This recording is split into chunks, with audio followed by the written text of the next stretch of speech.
Bueno, está acá Mauricio Macri y están en las cámaras también, aparte de las noches de HD, los compañeros del Canal 13 y de TN.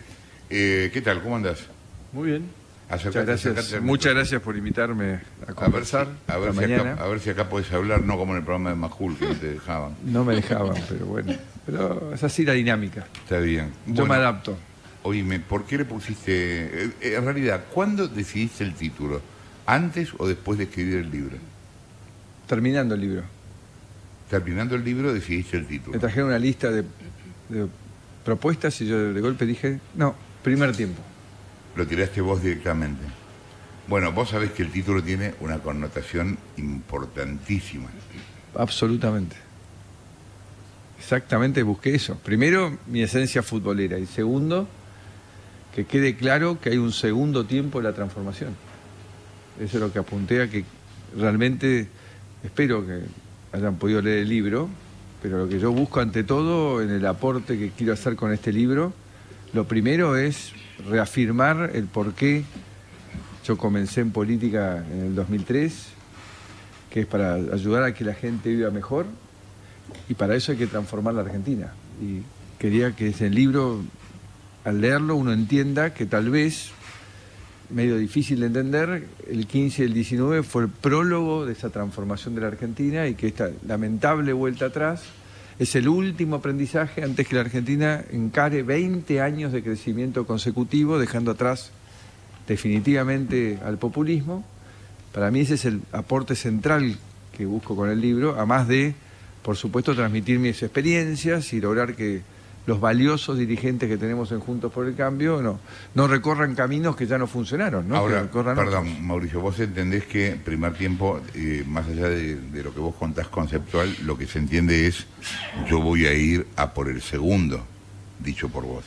Esa es la provocación, pero para mí lo que hay que poner ahí, que para mí lo importante, de verdad, lo único que me preocupa hoy, en mi rol actual, como expresidente y comprometido de verdad con millones de argentinos, Jorge, que siento que se siguen reflejando y representando en nosotros, diría nosotros Juntos por el Cambio, esos argentinos que creen con convicción que pueden mejorar. Hay muchos millones de argentinos que sienten que ellos pueden mejorar, que pueden superarse, que al superarse van a estar más cerca de ser felices, y si son felices van a poder transmitir felicidad a su entorno afectivo y al resto del país. Bueno, a todos ellos lo que quise decirles es, ese cambio puede continuar, y ese es mi compromiso. Y como para que ese cambio se realice, hace falta muchísimos más liderazgos. Entonces, si hay más liderazgos, más alternativas para hacer ese cambio, bienvenido. Así que yo estoy trabajando para que cada dirigente de Juntos por el Cambio llegue a su máximo potencial para que en el 23 famoso, que para mí es el árbol que por ahí no nos deja ver el bosque, en ese 23 haya muchísimas alternativas. Y los argentinos pueden decir, con cualquiera de estas alternativas de liderazgo puntual, pero que va a necesitar juntar a todo el equipo, porque este país no se transforma por gracia y obra de una sola persona. Bueno, entre todos esos liderazgos habrá uno que será el que conduce, pero todos los demás acompañan a transformar la Argentina. ¿Estarías dispuesto a ir a internas en Juntos por el Cambio? Pero de vuelta, ni siquiera estoy pensando en eso, Jorge. Es como que tiene que haber internas. Tiene que haber internas en el 21 en todos los lugares y en el 23. O sea, es fundamental. Yo soy un amante del desarrollo de las personas. ¿Y cuándo se desarrolla más una persona? Cuando puede competir con otra. Exactamente. Obvio. Exactamente. Entonces hay que competir para sacar lo mejor de cada uno, y eso va a generar una dinámica positiva, pero siempre pensando, no en el ombligo de uno, en que me estoy superando para ayudar a transformar la Argentina, porque el status quo ha sido una fábrica de pobres. Yo no leí entero el libro, leí gran parte y te cuento cosas que me llamaron la atención. No sé si Jessy, a quien le pasé el libro también, lo comparte. Primero... Puedes comprar uno, Jessica, ¿eh? No es tan caro, Jessica. Puedo, pero bueno, se suelen enviar también antes a prensa. Ah, te está mandando, ahí te cobro la factura. Bueno, yo soy el cartonero Baez, así que claro, tal cual. Que lográs que te regale un libro más que como... Bueno, a ver, primero, el tono del libro a mí me gustó, me parece que está bien, está bueno el tono personal y confesional del libro, digamos. Me sorprendió encontrar en el libro cosas que yo te había escuchado a vos en los últimos años, pero en privado y no en público. Me sorprendió que, le pongo comillas, te animaras a caracterizar como caracterizas a Cristina, porque estás en el borde de no criticarla políticamente. Haces una observación más humana de Cristina en el sentido de que la percibís como una, no es la palabra que usás, pero la percibís como una persona que no tiene equilibrio. ¿Qué es lo que percibo? Y creo que no soy el único, ¿no? Lamentablemente. Ayer lo volvimos a ver. Y bueno, después obviamente ya de esto se habló mucho, lo que hablas de Vila, lo que hablas de Fontevecchia, pero después va a haber tiempo para hablar de eso. Jessica. Sí, en la parte que tiene que ver más con el balance de gestión, si bien hay una autocrítica, y más si uno lo compara, no sé, con Sinceramente, hay una intención de autocrítica, pero muchas veces aparece tercerizada. Por ejemplo, hice mal en delegar la negociación política en Frigerio y Monzó, tendría que haber tomado las riendas yo, o en otros casos es, no fui yo, por eso esto salió mal. No, es una manera de... No, eso no, Jessica, no. Léelo bien. Yo digo, todo lo que ha pasado en el gobierno es responsabilidad mía.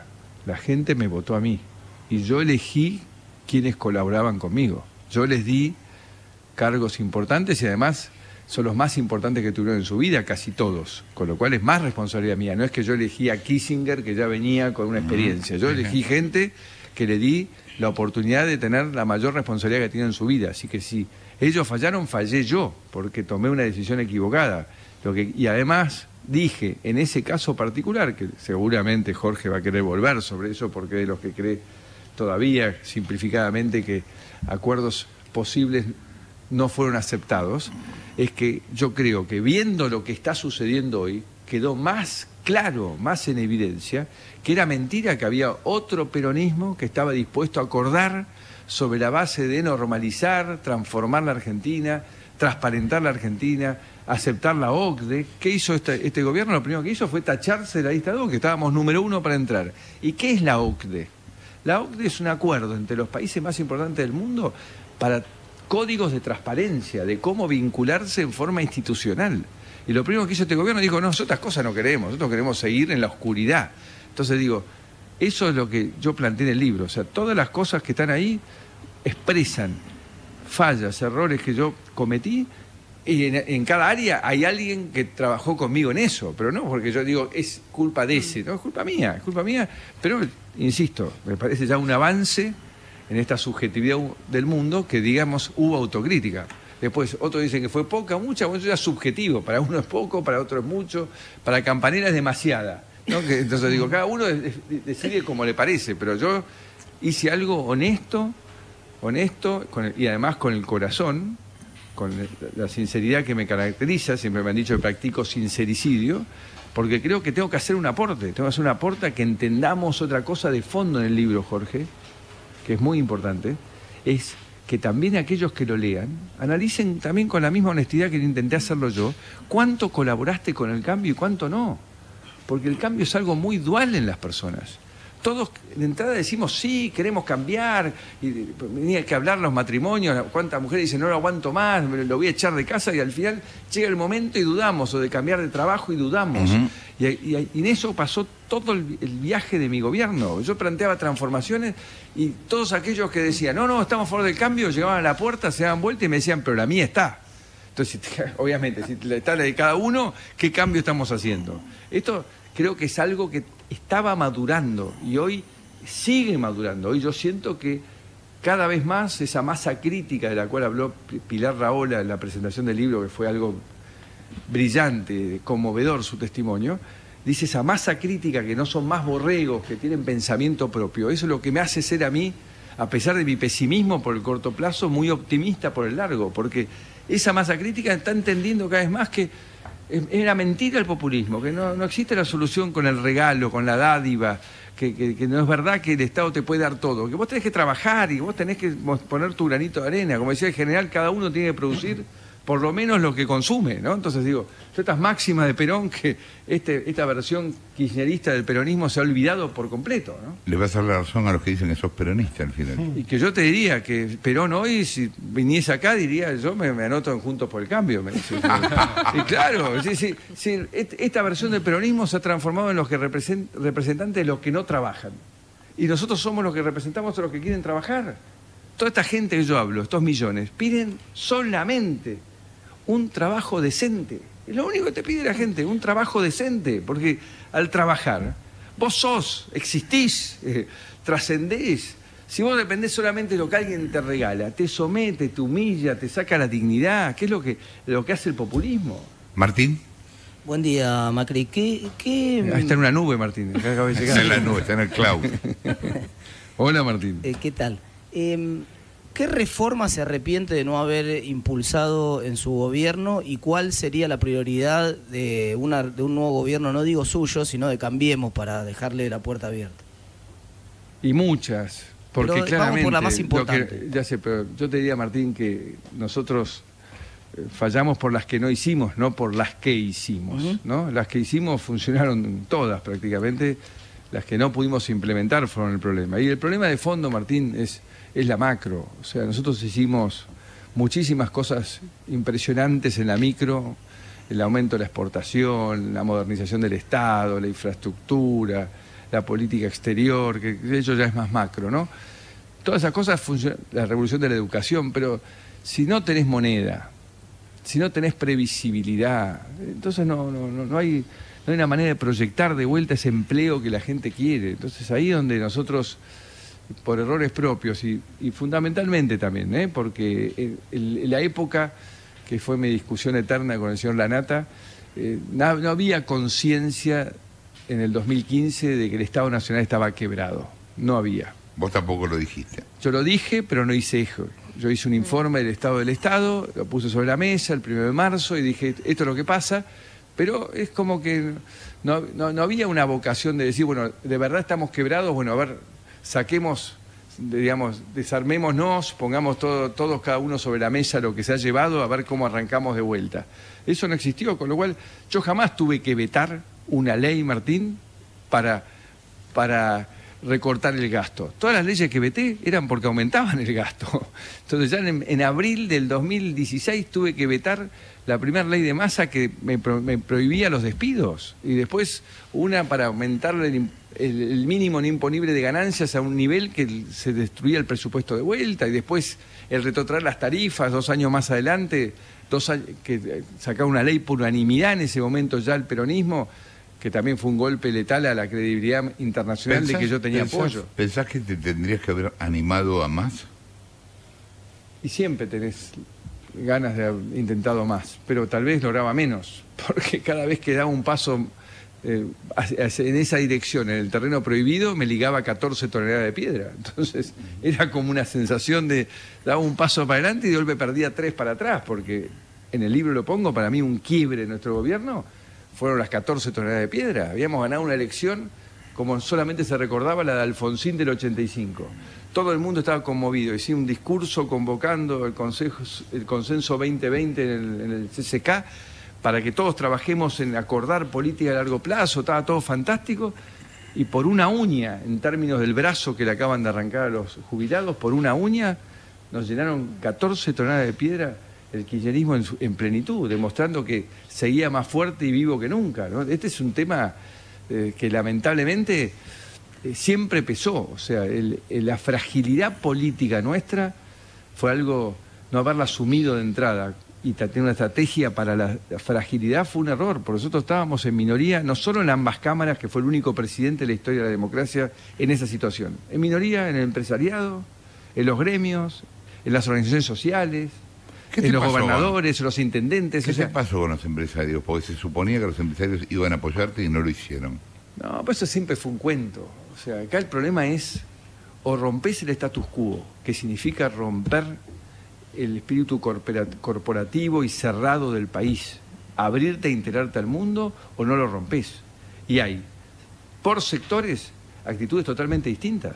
Los empresarios del campo, del turismo, del software, de la energía, algunos sectores de la industria estuvieron muy a favor del gobierno y de las reformas que estábamos haciendo. Pero una mayoría del conjunto, lamentablemente, ya está también resignado, ya perdió la dignidad, no se creen ¿Están capaces... resignados o ganan majita con los K? Bueno, ganaban, ya en este modelo no gana nadie, este modelo es la destrucción final, porque ya nadie invierte nada, ya no se puede importar, no se puede exportar, está todo es una complicación en la Argentina hoy. Entonces digo, pero en ese momento siempre primó el hecho de pensar que hay un lugar para una Argentina aislada, y la Argentina aislada es la Argentina que no consigue vacunas. Nosotros con nuestro gobierno hubiésemos tenido toda la misma cantidad de vacunas que tiene Chile, porque teníamos todas las puertas abiertas y del mundo entero colaboraba y trabajaba con nosotros. Y no vimos el G20 y vimos lo que pasó frente a la tragedia del Ara San Juan, que acudieron todos los países del mundo a ayudarnos. Y ahí, gratis, ellos pusieron millones de recursos para ayudarnos a ver si podíamos encontrar el submarino que trágicamente no pudimos. Pero ahora queremos comprar vacunas y no conseguimos, porque estamos aislados. Y después de lo de ayer, con el grupo de Lima, olvidémonos. Marina. Macri, Marina Calabró los saluda. Hola, ¿Cómo le va? Marina. ¿Cómo está? Bueno, recién le preguntaba a la Nata por el rol de los empresarios durante su gobierno y me llamó la atención que usted eligiera ir tan duro contra empresarios de medios en su libro, específicamente contra Vila, Fontevecchia. ¿Por qué esa decisión? ¿Qué le dolió tanto, qué le molestó tanto y por qué decidió exponerlo? Porque es un libro que con sinceridad comento cómo funciona el mundo corporativo argentino.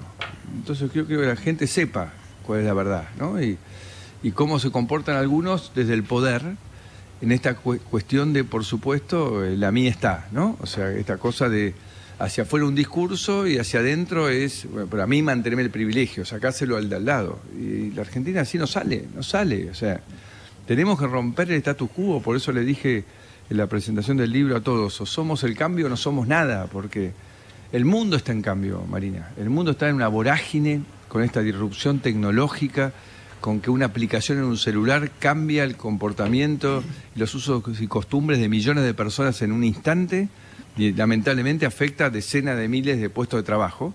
Entonces, si ese mundo está sometido a ese estrés, la Argentina que viene tan mal, viene de décadas de frustración, ¿cómo no se va a subir a la hora de la modernización? Nosotros más que ninguno tenemos que subirnos. Y acá hay gente que realmente sigue privilegiando sus intereses en vez de los intereses del colectivo, ¿no? Esa es la realidad. Gonzalo. ¿Qué tal, Mauricio? Gonzalo Sánchez. Hola, Gonzalo. ¿Cómo va? Hay un tramo del libro que me parece bastante impactante, lo leí en diagonal porque no tuve tiempo, pero lo estuve hojeando, y que son las grabaciones, las autograbaciones, los audios de WhatsApp que se manda después de la derrota, que es la imagen de un hombre solo que está, perdón la expresión, a las puteadas con todo lo que pasó tratando de asumir un fracaso.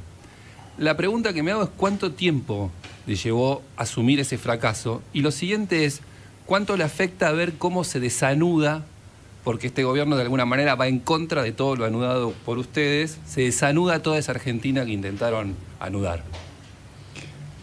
La verdad que el domingo a la noche del 11 de agosto fue una noche trágica porque sabía todo lo que iba a pasar el lunes, sabía que el mundo se iba a ir, sabía que lamentablemente el mundo tenía una opinión del kirchnerismo que lamentablemente el kirchnerismo confirmó. O sea, podía el kirchnerismo haber hecho lo contrario y no confirmarlo, y lo confirmó y lo confirma cada día, que nos va enterrando más en la relación con el mundo y en la posibilidad de salir adelante. Con lo cual no dormí, y el lunes fue un día de fantasmas, porque la Casa Rosada parecía gobernada por los fantasmas.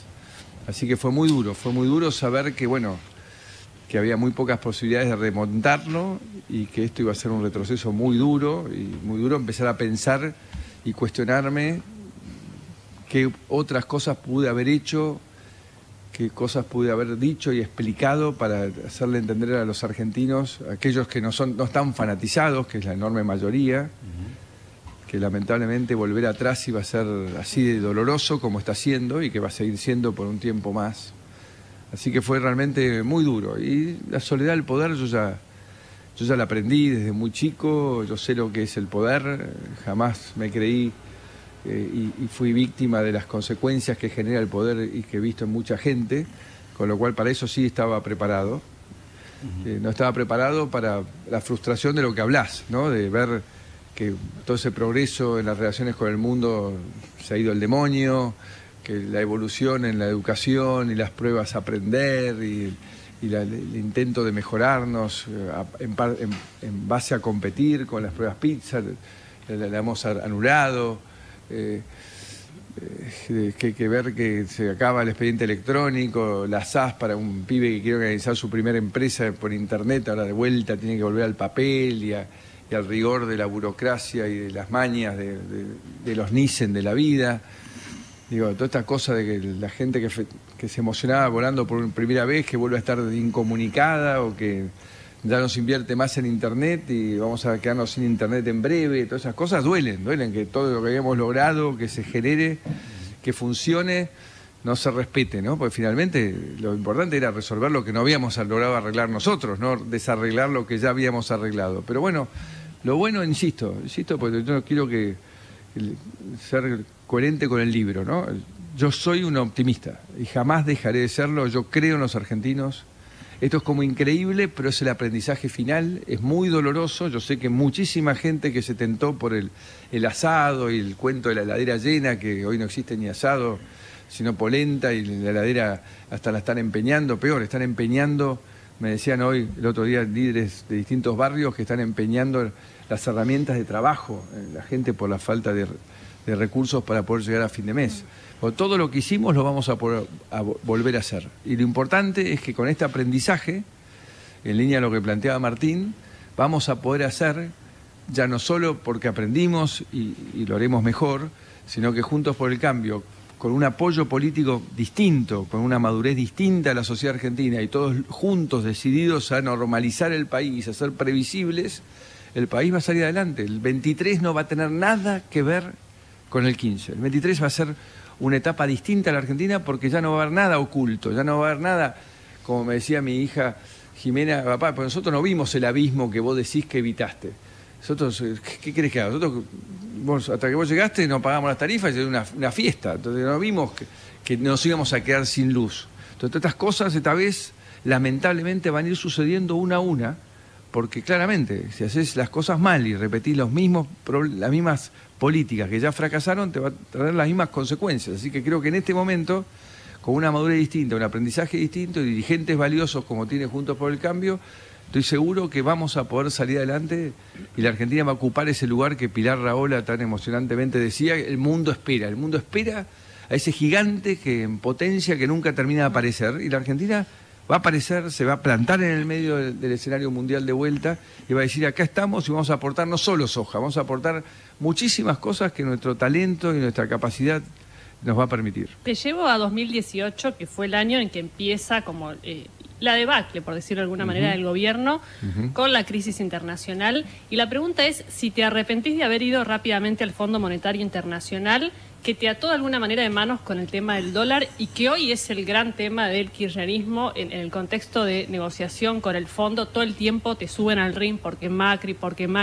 Digo, pero voy a la pregunta inicial. ¿Te arrepentís de haber ido en ese momento rápido al Fondo Monetario Internacional?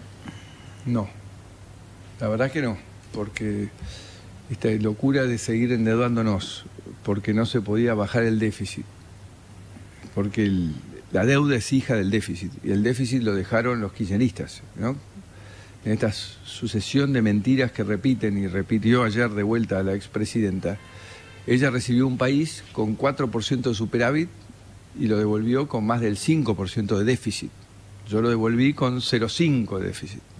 Tardíamente arrancamos, pero terminamos haciendo ese esfuerzo los argentinos para volver a parar de tomar deuda. Y en ese momento, cuando se acabó el crédito internacional por las disputas entre Trump y los chinos, y encima nos agarró la sequía, nosotros no podíamos hacer frente a todas estas deudas que venían venciéndose. Ya no era el problema del déficit, eran las que ya teníamos que venían venciendo y había que renovar.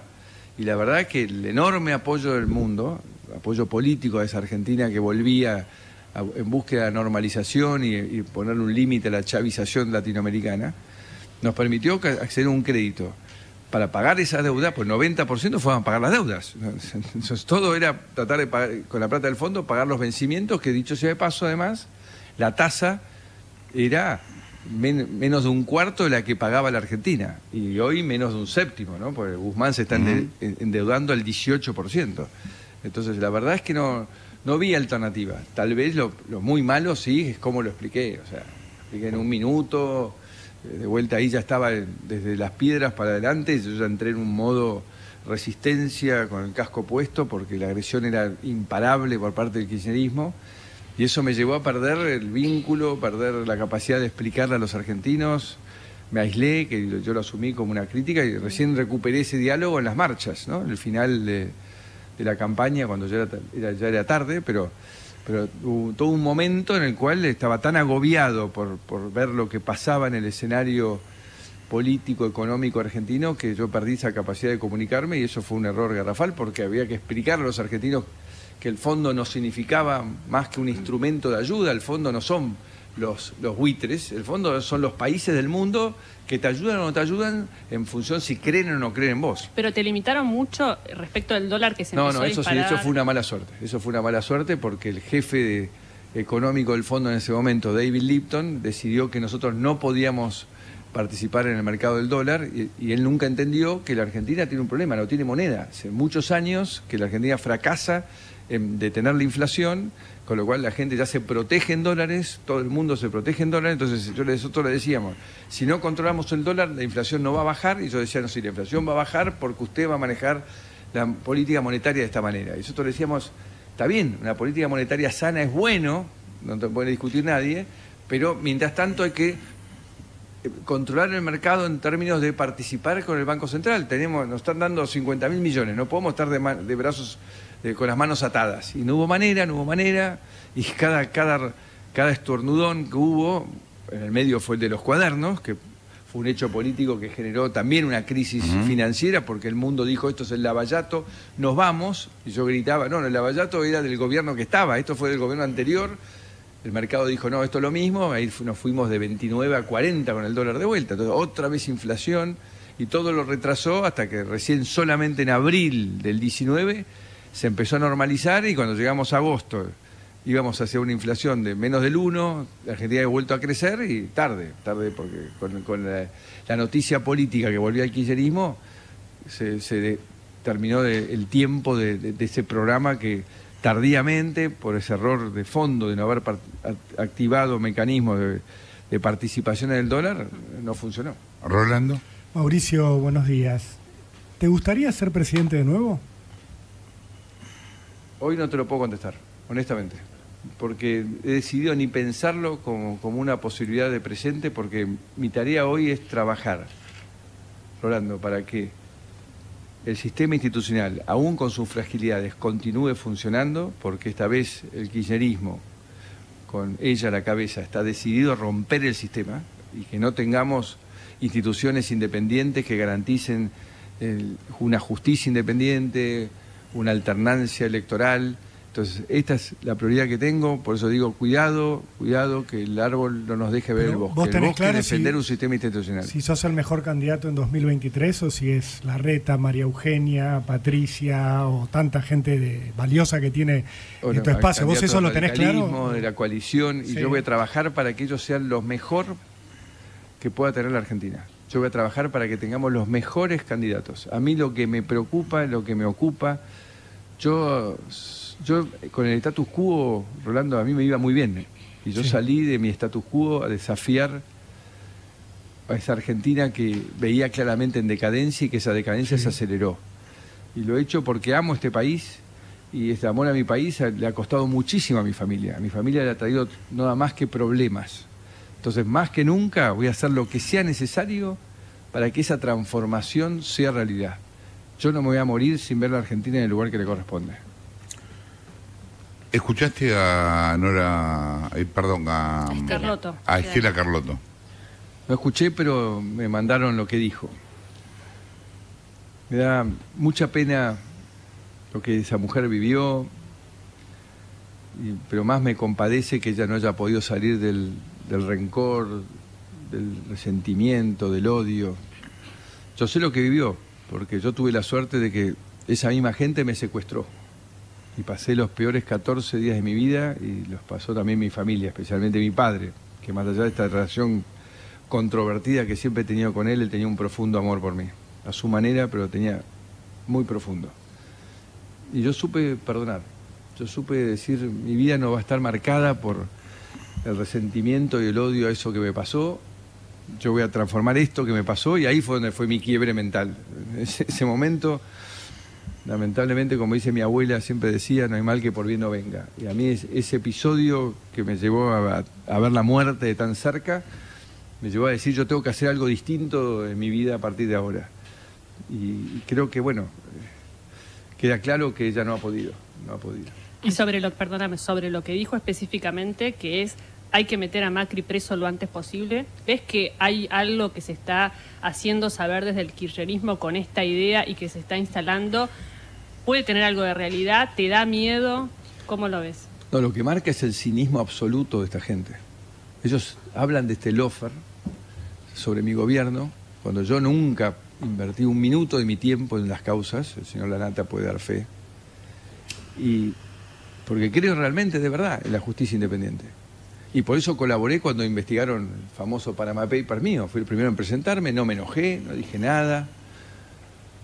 Y la verdad es que las causas venían, salvo, creo que la de vialidad, todas venían desde antes de que yo asuma como presidente. Y en cambio ellos se han dedicado sistemáticamente a eso. Yo tengo más de 200 denuncias, y no de competidores que perdieron una licitación. Son todas de ellos. Ellos las inventan con tailada de la cabeza, y ellos le meten presión a los jueces y los vuelven locos con inventos como la mesa judicial o la victimización de Cristóbal López, para que avancen procesos, inventan en lugares artificiales como Loma de Zamora causas que deberían ser tramitadas en todo caso en Capital o en el juzgado de Dolores, cuando tampoco pasan en ninguna de las ciudades que se referencia ese juzgado. O sea, ellos trabajan activamente en eso todos los días, pero yo confío que, primero, que podemos discutir errores que hayamos cometido en el gobierno, especialmente en la macroeconomía, días, horas para aprender, no para torturarnos, para aprender, porque finalmente lo importante es entender qué es lo que hay que hacer. Pero acá nadie puede discutir que el gobierno nuestro fue una transparencia intachable, por algo crecimos en el ranking de transparencia como nunca en la historia, por algo estábamos número 1 en la OCDE para entrar. No te aceptan en la OCDE si sos un narcotraficante o una narcomafia como país, como pasa en Venezuela, ¿no? Y como nos acusa hoy el senador Rubio en un tuit, un senador de los más importantes de los Estados Unidos, por haber salido del Grupo de Lima avalando a un régimen que así lo califica. Eso es impresionante porque, claro, así Rubio dice narcorrégimen, derecho. Entonces hablamos de dictadura, no, es peor. Sí. Está hablando de narcorrégimen. Flavia. Sí, con respecto a sus apariciones en las redes sociales, siempre yo rescato que, por ejemplo, frente a un hecho de violencia, como fue cuando el presidente Fernández estuvo en el sur y fue atacado, usted salió a decir que lo veía mal, que había que respetar las instituciones, que había que respetar la democracia, las instituciones democráticas. Y llamó la atención que ayer, por la conmemoración del 24 de marzo, no hubo ninguna participación suya pública, ningún dicho, ningún tuit, hablando de Twitter. ¿A qué se debió? A veces lo he dicho, otras veces no. Pero la verdad es que no siempre he adherido y siento que mi gobierno ha sido líder en términos de derechos humanos, no solo acá, sino en el mundo. Y los derechos humanos también del siglo XXI, porque acá se ha focalizado la agenda solamente en una cosa en la Argentina durante 40 años, más de 40 años, descuidando los derechos humanos del siglo XXI. Martín. Sí, vuelvo sobre la pregunta inicial y la formulo de otra manera. Si usted tuviera 3 balas y tuviera que elegir una sola en un próximo gobierno de Cambiemos, la primera fuera eliminar la inflación. Consiguiera usted con esa bala eliminar la inflación. La segunda fuera una reforma laboral, que usted consiguiera que el empleo, contratar, fuera mucho más fácil en Argentina y el mercado laboral funcionara mejor en Argentina. Y la tercera fuera insertar a Argentina en el mundo y resolver el problema histórico de las exportaciones argentinas. Una sola de las 3, las 3 son necesarias, pero una sola, la prioridad, ¿cuál sería? Son las 3 fundamentales. Sin las 3 no vamos a ningún lado, pero la primera es la inflación. La primera, Martín, la inflación es la que destruye la sociedad, la que genera pobreza segundo a segundo, es la que no te permite proyectar, es la estafa mayor de un gobierno hacia su gente, y además es la que refleja si hay acuerdo, si hay maduración, si hay consenso, si hay crecimiento en la sociedad, porque la inflación, contrariamente a todas las barbaridades que hemos vuelto a escuchar, es producto de un Estado que gasta más de lo que genera, ¿no? Entonces es el desafío, y aparte, contrariamente a lo que pensé que me iban a preguntar, sobre todo el señor Lanata, pero está medio distraído, pero para mí sigue siendo ahora agárrese, un poco de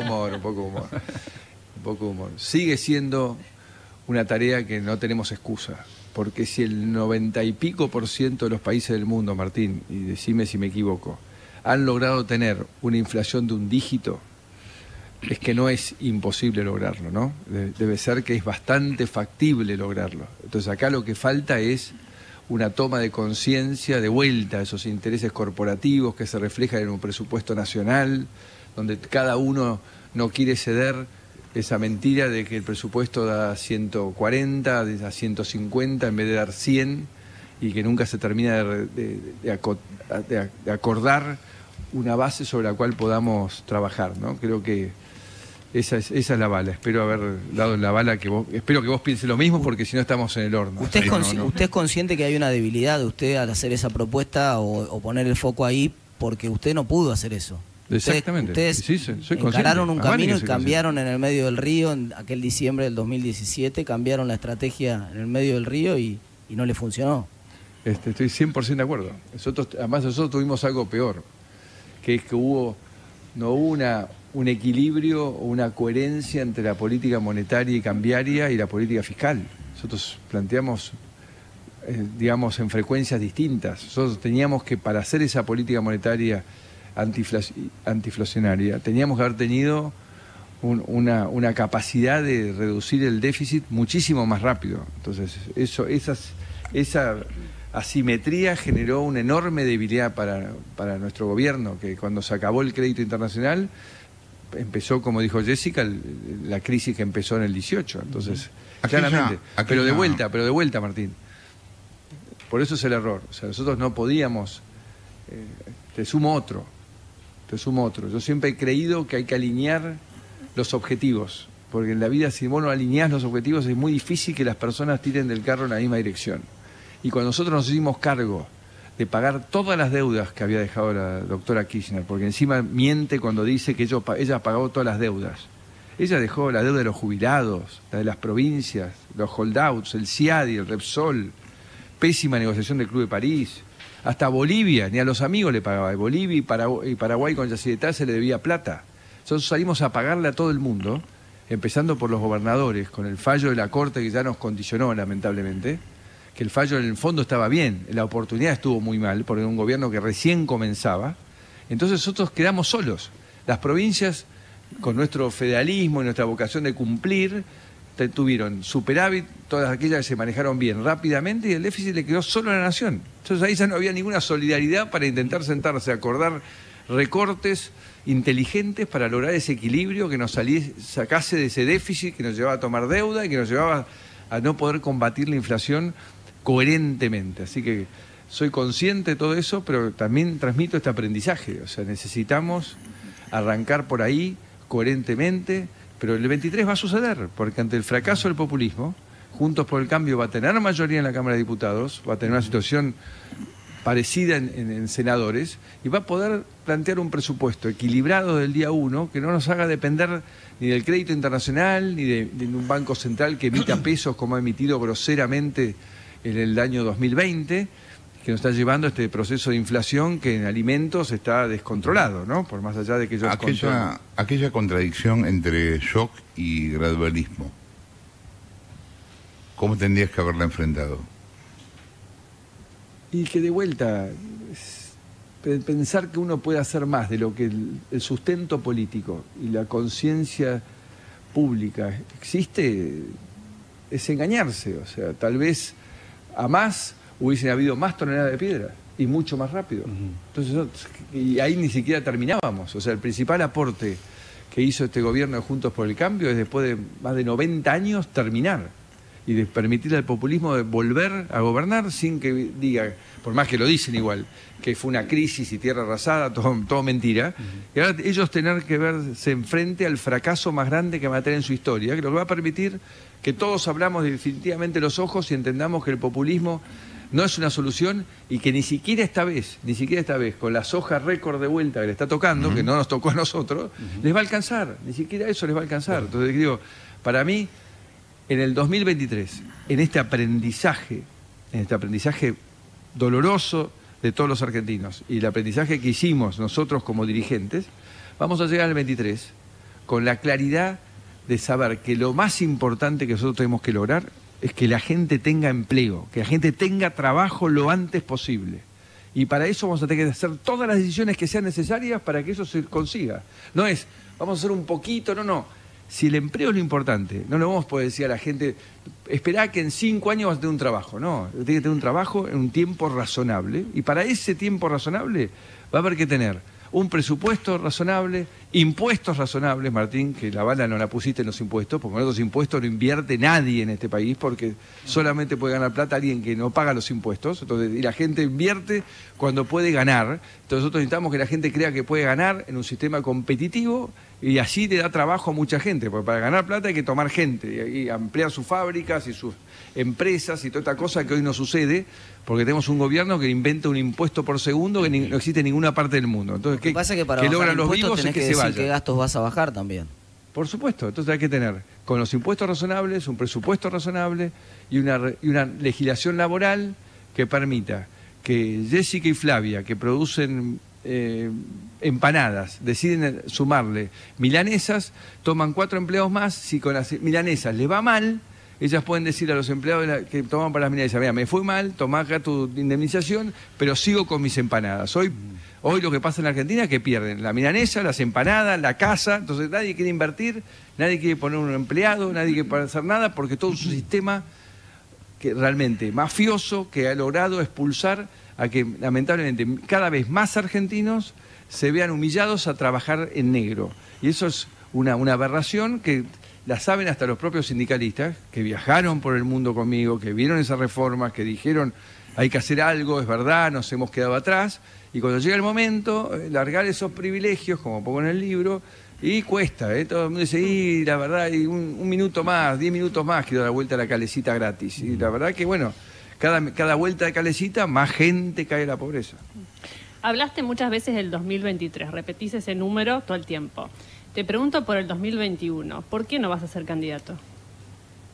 Porque creo que... Acércate al micrófono. Creo honestamente que alguien que fue presidente, más allá que uno de mis ídolos en mi vida es Sarmiento, llegó hasta ser legislador de la ciudad de vuelta, no corresponde.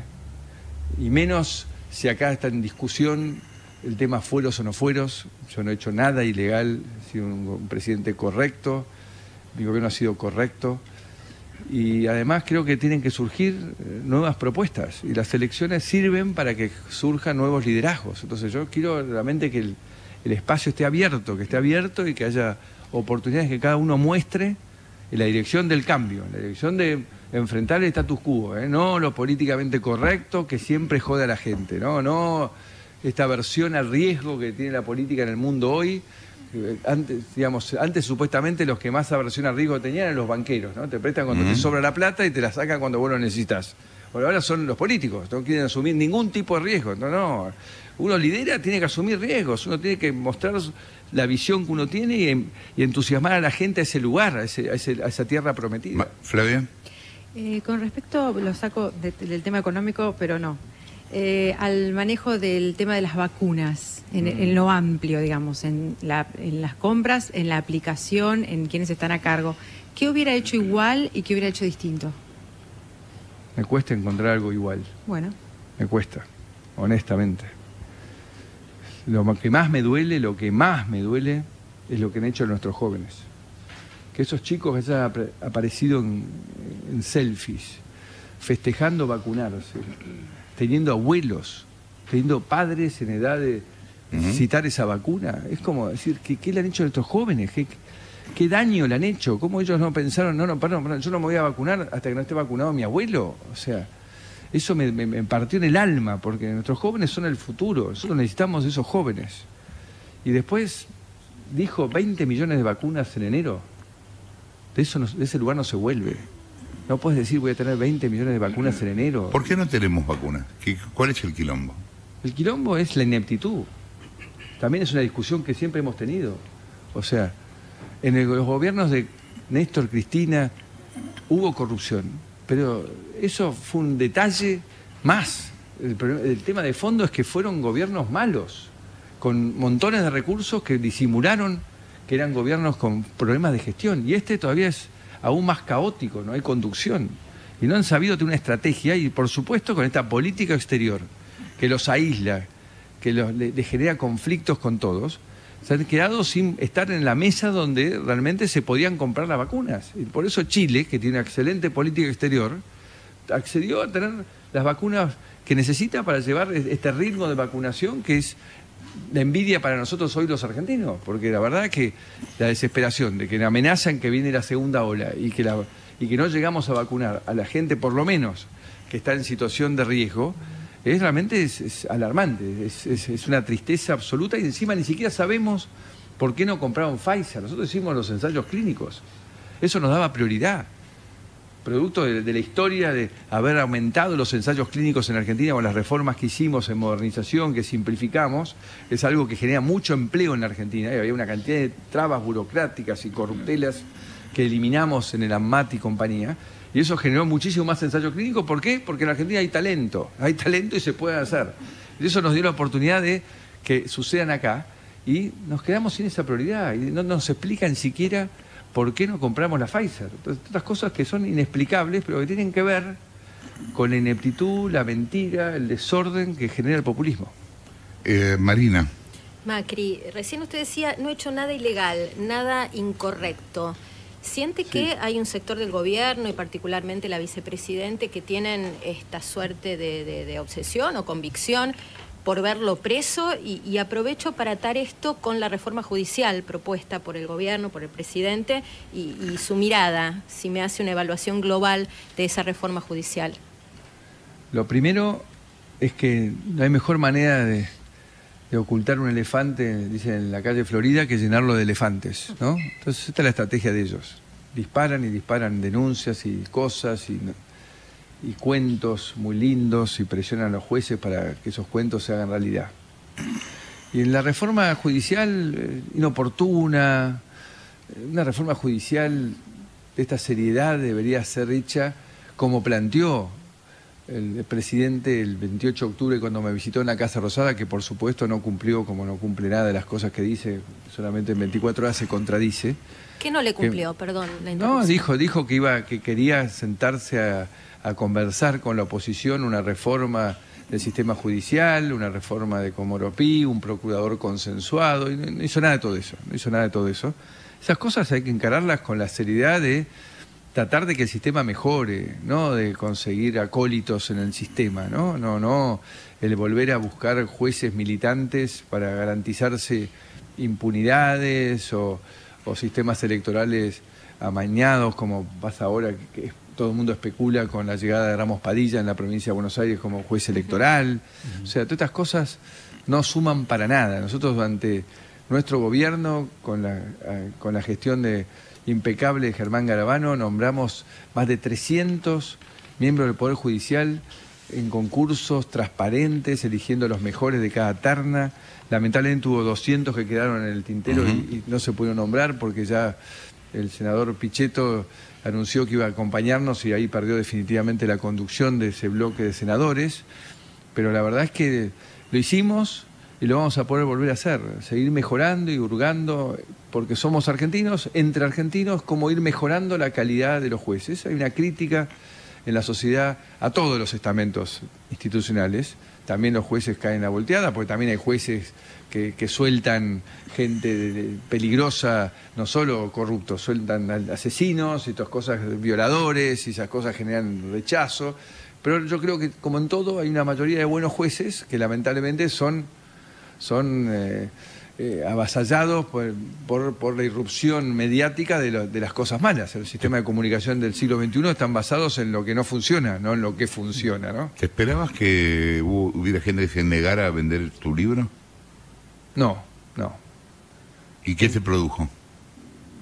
Pena porque es como, en el fondo es una inseguridad de debatir ideas.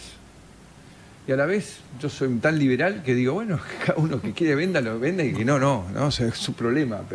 Pero claramente que yo creo en un país donde las ideas se comparten, se debaten, pero es propio de vuelta del populismo. O sea, acá se maniqueó a todo el mundo con el tema del diálogo durante todo el año pasado. Yo siempre dije, señores, Juntos por el Cambio, no tiene que dar pruebas de diálogo. El PRO es un partido que se creó en base a gente que venía de distintos partidos políticos, más mucha gente que no había hecho política. Y después dimos un paso adelante y nos sentamos en Cambiemos con la coalición y con el radicalismo, que ellos decían que tenían límites con el PRO, y lo logramos. Y dialogamos y convivimos y terminamos un gobierno después de 90 años, en minoría siempre y atravesando una crisis tremenda. Eso es diálogo. Y en el contexto con eso fuimos por un peronismo republicano liderado por un patriota como Pichetto, y se sumó también. Somos gente que dialogamos, nos sentamos, pero para dialogar tenemos que acordar que estamos en el departamento del señor Lanata, ¿sí? Haciendo un reportaje, y no que estamos en una nave espacial yendo a Marte, porque ahí no te puedes poner de acuerdo en nada, ¿sí? Si no arrancás de un mínimo consenso de qué estás discutiendo. El problema del populismo, como te dicen todos los filósofos que han escrito, me lo decía Yuval Harari cuando hablé en Skype en el 17, largamente, un tipo brillante, y él me dijo, presidente, no es lo peor el default, la falta de energía, el déficit, sabía todo, las cosas que le dejaron. Lo peor que le dejó el gobierno populista que se acaba de ir es la destrucción del valor de la palabra. Es imposible poder aprender a partir de gente que se niega a discutir en base a información científica. Porque tienen un punto, el mundo... La verdad es científica, desde los últimos 200 años. Antes era mágica. Colón propuso viajar a las Indias y se encontró con América. Era todo mágico, no había basamento científico. Ahora estamos volviendo a una época en la cual el populismo, que puede ser de izquierda o de derecha, no importa, te discute en base a percepciones, a digamos, opiniones personales. Y esta es mi verdad, y si no te gusta, problema tuyo. Yo trabajo para que cada vez más gente crea mi verdad, y lamentablemente logran que un porcentaje de la gente crea esas mentiras. ¿Vos tenías preguntas sobre el libro, Flavia? Sí, me interesaba saber cómo fue el proceso de escritura. Largo, porque... ¿Y quiénes participaron y cómo fue? Sí, es interesante saberlo. Primero yo grabé horas, como alguien dijo, ante mi gobierno, y escribí mucho, notas, sobre todo en los momentos de mucha angustia y de mucha preocupación. Y después, yo ya lo había vivido cuando hice el libro de Boca, realmente lo recomiendo, es divertido. Ahora querés vender el libro de Boca. No se vende más. No se vende más. No se vende más. Wow. Entonces digo, me hizo parar a No se inunda más. Pensamos todo lo mismo. No, pero la realidad es que los libros te llevan un proceso de locura, porque te enloqueces, porque volvés a grabar y volvés a grabar y volvés a corregir y volvés a corregir. Y llega un momento te hay que decir basta. Y la verdad que, bueno, trabajé muchísimas horas, grabando horas, trabajamos juntos, corrigiendo con Pablo Beluto y Hernán Iglesias, a los cuales les agradezco nuevamente porque fueron realmente una colaboración indispensable. Y la verdad que con mucha pasión, y la arranqué, y además el libro fue recorriendo el proceso, por eso fue cambiando, del duelo, del aprendizaje, de la reflexión. Grabé mucho, la primera semana apenas me fui, porque me operé de la espalda, que tenía el problema del disco, me tuve que operar.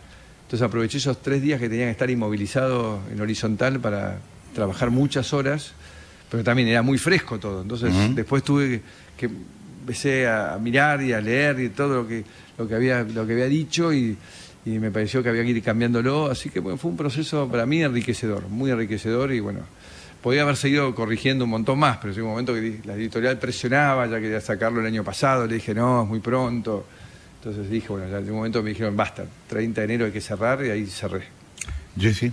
Sí, cambió mucho desde que empezaste con la idea del libro, quizás con todo más fresco, más enojado, hasta que lo terminaste escribiendo, plasmando cuando dijiste ya está listo. ¿Es esto? No, yo cambié mucho, sí, fui cambiando, fui entendiendo más, entendiendo a mí, entendiendo lo que pasó, entendiendo la realidad de la sociedad argentina. Un proceso de cambio, volvemos al punto, es muy complejo.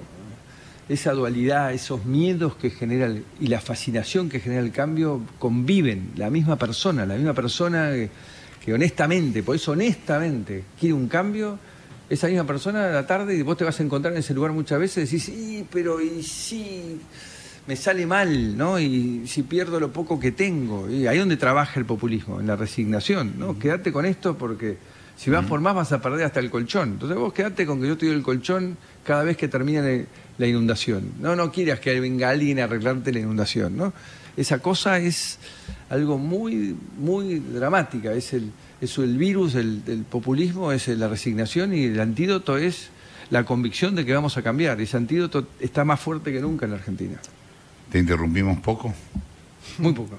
Estoy sorprendido. Mucho más cómodo estar acá que en el programa. No seas así. ¿Quién quiere pagar? Eso que lo digan los